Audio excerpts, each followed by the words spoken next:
Hello नमस्कार. मी तुमच्या सगळ्यांचं स्वागत करते माझ्या गावच्या पहिल्या व्लॉगमध्ये. गावी आल्यानंतर हा माझा पहिला व्लॉग आहे. तुम्ही कालच्या व्लॉगमध्ये बघितलं की मी गावाकडे आली आहे. सुट्ट्या घेतल्यात, थोड्या सुट्ट्या आहेत, त्यामुळे मी आता थोडे दिवस गावी असणार आहे. आणि त्याच्यामध्ये पहिल्याच दिवशी आलेल्या मम्मीनी कुरवड्या करायला घेतल्या होत्या. कुरड्या तुम्ही जे पण बोलत असाल ते. आणि त्याचंच तुम्ही थंबनेल बघून हा ब्लॉग बघण्यासाठी आलेले आहात. तर मग तुम्हाला मी कुरवड्यांची रेसिपी तर शेअर करणारच आहे. पण गावाकडे आल्यानंतर सगळ्यांची हीच कामं चालू आहेत. कोणाचा मसाला बनवायचं काम चालू आहे, कोणाचं कुरड्या. कारण आमच्याकडे सातारा साईडला मसाला वगैरे सगळं एकदाच उन्हाळ्यात बनवून ठेवतात आणि मग ते वर्षभर वापरतात. त्यामुळे आता मम्मी जे जे बनवेल मी तुमच्याबरोबर ते सगळं शेअर करणार. आणि पुढे काही आपले ब्लॉग असणार आहे ट्रॅव्हलिंग वगैरे, ते सगळं पण तुमच्याबरोबर शेअर करेन. So stay tune. आधी कुरवड्यांचा ब्लॉग बघून घ्या. तसं तर आजकाल बऱ्याच प्रकारच्या कुरवड्या केल्या जातात. गव्हाच्या करतात, तांदळाच्या करतात, रव्याच्या करतात. पण ओरिजिनली आमच्याकडे गव्हाच्या कुरड्या केल्या जातात. गव्हाला 4 दिवस भिजवले जातात घरचे गहू, आणि त्याच्यानंतर ते मिक्सरला बारीक करून त्याच्यातला चीक काढला जातो आणि तो चीक रात्रभर फर्मेंट व्हायला ठेवायचा असतो. सकाळी तो चीक पूर्ण खाली बसतो, म्हणजे त्याचा जो घट्टपणा आहे तो, आणि वरती सगळं पाणी येतं. ते पाणी आधी काढून घेतात आणि जो उरलेला घट्ट झालेला चीक आहे तो हा आहे. ह्याला आता आपण गरम पाण्यामध्ये उकळून घेणार आहोत. मलाही रेसिपी माहीत नव्हती, मी मम्मीला विचारले.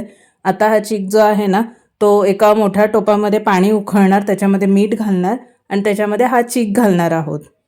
कुरवड्या किती टेस्टी बनतात हे सगळं गहू किती चांगला भिजला आहे आणि किती फर्मेंट झालेला आहे ह्याच्यावरती डिपेंड असतं. पण ह्या कुरड्या तरी खूपच जास्त टेस्टी लागत होत्या. आता रेसिपी बघूया.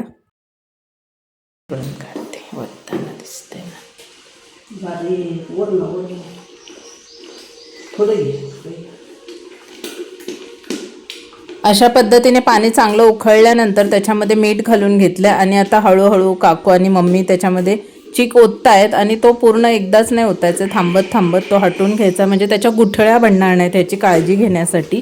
त्यांनी आधी सगळा चीक चांगला गोल गोल फिरवून घेतला.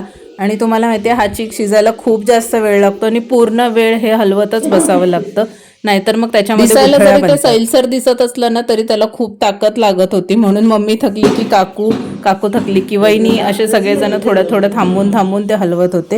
ह्याचा पूर्णपणे कलर चेंज होणार आहे, म्हणजे ट्रान्सपरंट होतं हे आणि खूप घट्ट होतं. तेव्हा कुरड्यांसाठी ते रेडी होतं पीठ. फुगते जेवढं पातळ होईल ना, शिजलं ना म्हणजे मोडत नाही ते शिजना. तर मग आता हा चीक पूर्णपणे रेडी झालेला आहे आणि हा थंड व्हायचा वाट नाही बघायचे, गरम गरमच कुरड्या घालायच्या आहेत. मला पण दे खायला. अगं ए चटका बसन. मामी बोलले ना छान लागतं चटका बसन. शिजलं का ग? लागलंय वाटतं लय. लागू ते थोडं लागलं तर काही नाही फरक पडत. दिना लागतं ते शिजणारच नाही. नसतं शिजत.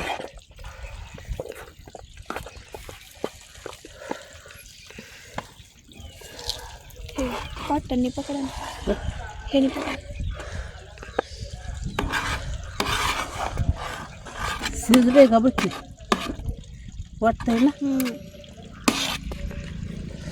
गॅसवरती खूपच जास्त वेळ लागत होता, म्हणून फायनली चुलीवरती चीक सगळा जो आहे तो तयार करून घेतला.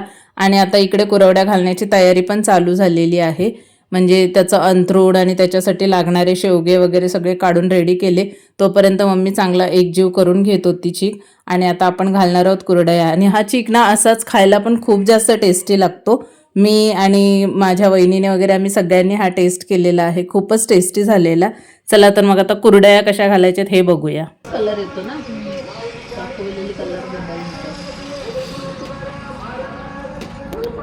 गम सारखा कलर.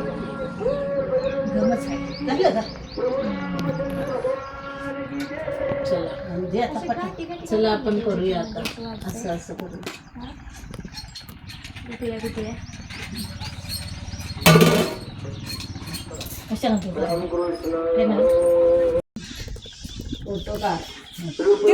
तिकडं बस ती मध्ये घालून काय करायचं, एक शेजण याचं घालून मम्मीचा पोट यायला पाहिजे.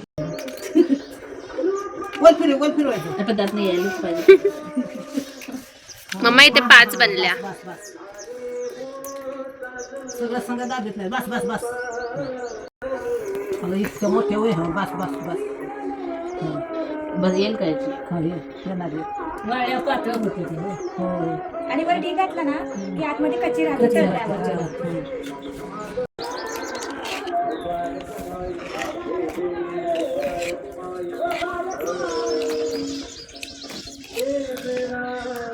बघा काकू.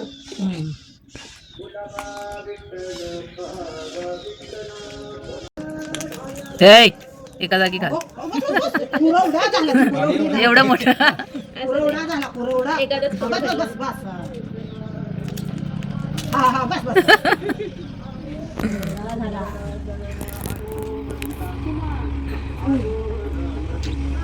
मग तुझ्यापेक्षा सांगायचं मी बघ. असू दे, मी पण फर्स्ट टाइमच घातले.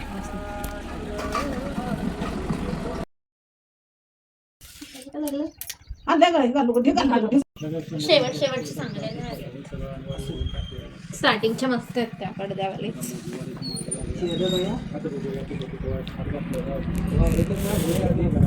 आणि फायनली सगळ्या कुरडया घालून झाल्या होत्या. 3 किलोच्या एवढ्या कुरडया झालेल्या आणि खूपच जास्त टेस्टी झाल्या. मी तळून सुद्धा ट्राय केल्यात.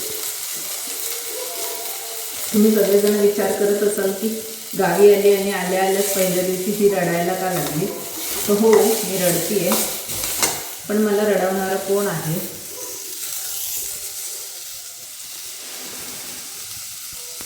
याच्यामुळे मी रडतीये. काय करणार, गावचे कांदे एवढे तिखट आहेत ना. पण मला हे गावचं काटेरी वांगं खूप आवडतं. ह्या वांग्याची आज आपण भाजी करणार आहोत, काटेरी वांग्याची. किती ताजी आणि फ्रेश दिसत आहेत ना. ह्याची आपण आज भाजी करणार आहोत.